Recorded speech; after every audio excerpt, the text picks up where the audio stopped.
யோவான் 9ஆம் அதிகாரம். அவர் அப்புறம் போகையில் பிறவிக் குருடனாகிய ஒரு மனுஷனை கண்டார். அப்பொழுது அவருடைய சீசர்கள் அவரை நோக்கி, ரவி, இவன் குருடனாய் பிறந்தது யார் செய்த பாவம்? இவன் செய்த பாவமோ, இவனை பெற்றவர்கள் செய்த பாவமோ என்று கேட்டார்கள். இயேசு பிரதியுத்தரமாக, அது இவன் செய்த பாவமும் அல்ல, இவனை பெற்றவர்கள் செய்த பாவமும் அல்ல, தேவனுடைய கிரியைகள் இவனிடத்தில் வெளிப்படும் பொருட்டு இப்படி பிறந்தான். பகற்காலம் இருக்கும் மட்டும் நான் என்னை அனுப்பினவருடைய கிரியைகளை செய்ய வேண்டும். ஒருவனும் கிரியை செய்யக்கூடாத இராக்காலம் வருகிறது. நான் உலகத்தில் இருக்கையில் உலகத்திற்கு ஒளியாயிருக்கிறேன் என்றார். இவைகளை சொல்லி அவர் தரையிலே துப்பி உமிழ் நீரினால் சேறு உண்டாக்கி அந்த சேற்றை குருடனுடைய கண்களின் மேல் பூசி, நீ போய் சிலோவாம் குளத்திலே கழுவு என்றார். சிலோவாம் என்பதற்கு அனுப்பப்பட்டவன் என்று அர்த்தமாம். அப்படியே அவன் போய் கழுவி பார்வையடைந்தவனாய் திரும்பி வந்தான். அப்பொழுது அயலகத்தாரும் அவன் குருடனாய் இருக்கையில் அவனை கண்டிருந்தவர்களும், இவன் உட்கார்ந்து பிச்சை கேட்டு கொண்டிருந்தவன் அல்லவா என்றார்கள். சிலர் அவன்தான் என்றார்கள். வேறு சிலர் அவனுடைய சாயலாய் இருக்கிறான் என்றார்கள். அவனோ நான் தான் அவன் என்றான். அப்பொழுது அவர்கள் அவனை நோக்கி, உன் கண்கள் எப்படி திறக்கப்பட்டது என்றார்கள். அவன் பிரதியுத்தரமாக, இயேசு எனப்பட்ட ஒருவர் சேறு உண்டாக்கி என் கண்களின் மேல் பூசி, நீ போய் சிலோவாம் குளத்திலே கழுவு என்றார். அப்படியே நான் போய் கழுவி பார்வையடைந்தேன் என்றான். அப்பொழுது அவர்கள், அவர் எங்கே என்றார்கள். அவன் எனக்கு தெரியாது என்றான். குருடனாயிருந்த அவனை பரிசேயரிடத்திற்கு கொண்டு போனார்கள். இயேசு சேறு உண்டாக்கி அவன் கண்களை திறந்த நாள் ஓய்வு நாளாயிருந்தது. ஆகையால் பரிசேயரும் அவனை நோக்கி, நீ எப்படி பார்வையடைந்தாய் என்று மறுபடியும் கேட்டார்கள். அதற்கு அவன், அவர் என் கண்களின் மேல் சேற்றை பூசினார், நான் கழுவினேன், காண்கிறேன் என்றான். அப்பொழுது பரிசேயரில் சிலர், அந்த மனுஷன் ஓய்வு நாளை கை கொள்ளாததினால் அவன் தேவனிடத்திலிருந்து வந்தவனல்ல என்றார்கள். வேறு சிலர், பாவியாயிருக்கிற மனுஷன் இப்படிப்பட்ட அற்புதங்களை எப்படி செய்வான் என்றார்கள்.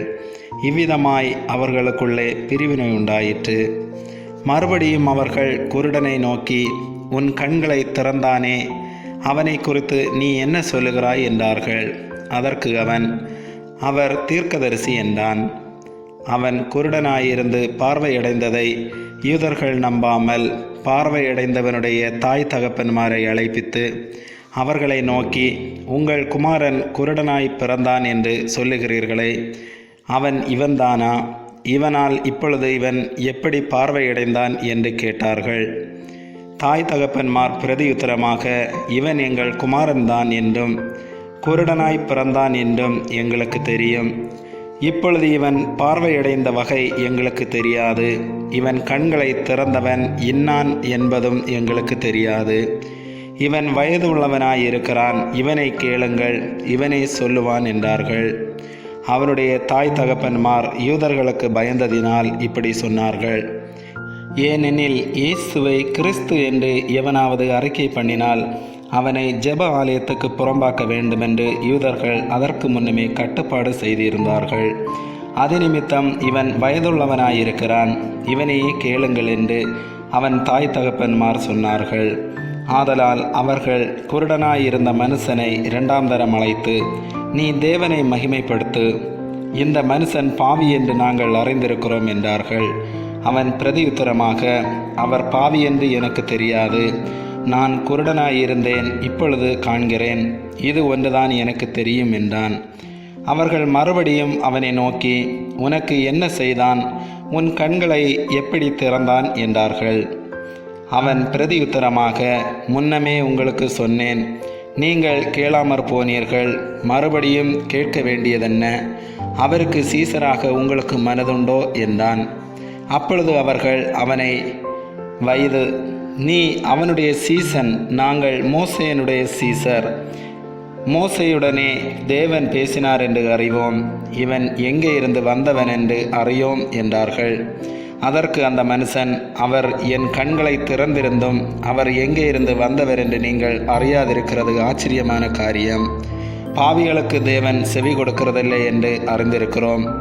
ஒருவன் தேவ பக்தி உள்ளவனாயிருந்து அவருக்கு சித்தமானதை செய்தால் அவனுக்கு செவி கொடுப்பார். பிறவி குருடனுடைய கண்களை ஒருவன் திறந்தான் என்று உலகம் உண்டானது முதல் கேள்விப்பட்டதில்லையே. அவர் தேவனிடத்திலிருந்து வராதிருந்தால் ஒன்றும் செய்ய மாட்டாரே என்றான். அவர்கள் அவனுக்கு பிரதியுத்தரமாக, முழுவதும் பாவத்தில் பிறந்த நீ எங்களுக்கு போதிக்கிறாயோ என்று சொல்லி அவனை புறம்பே தள்ளிவிட்டார்கள். அவனை அவர்கள் புறம்பே தள்ளிவிட்டதை இயேசு கேள்விப்பட்டு அவனை கண்டபோது, நீ தேவனுடைய குமாரனிடத்தில் விசுவாசமாயிருக்கிறாயா என்றார். அதற்கு அவன், ஆண்டவரே, அவரிடத்தில் நான் விசுவாசமாய் இருக்கும்படிக்கு அவர் யார் என்றான். இயேசு அவனை நோக்கி, நீ அவரை கண்டிருக்கிறாய், உன்னுடனே பேசுகிறவர் அவர்தான் என்றார். உடனே அவன், ஆண்டவரே, விசுவாசிக்கிறேன் என்று சொல்லி அவரை பணிந்து கொண்டான். அப்பொழுது இயேசு, காணாதவர்கள் காணும்படியாகவும் காண்கிறவர்கள் குருடராகும்படியாகவும் நியாய தீர்ப்புக்கு நான் இந்த உலகத்தில் வந்தேன் என்றார். அவருடனே கூட இருந்த பரிசேயரில் சிலர் இவைகளை கேட்டபொழுது, நாங்களும் குருடரோ என்றார்கள். இயேசு அவர்களை நோக்கி, நீங்கள் குருடராயிருந்தால் உங்களுக்கு பாவம் இராது. நீங்கள் காண்கிறோம் என்று சொல்லுகிறபடியினால் உங்கள் பாவம் நிலை நிற்கிறது என்றார். ஆமேன்.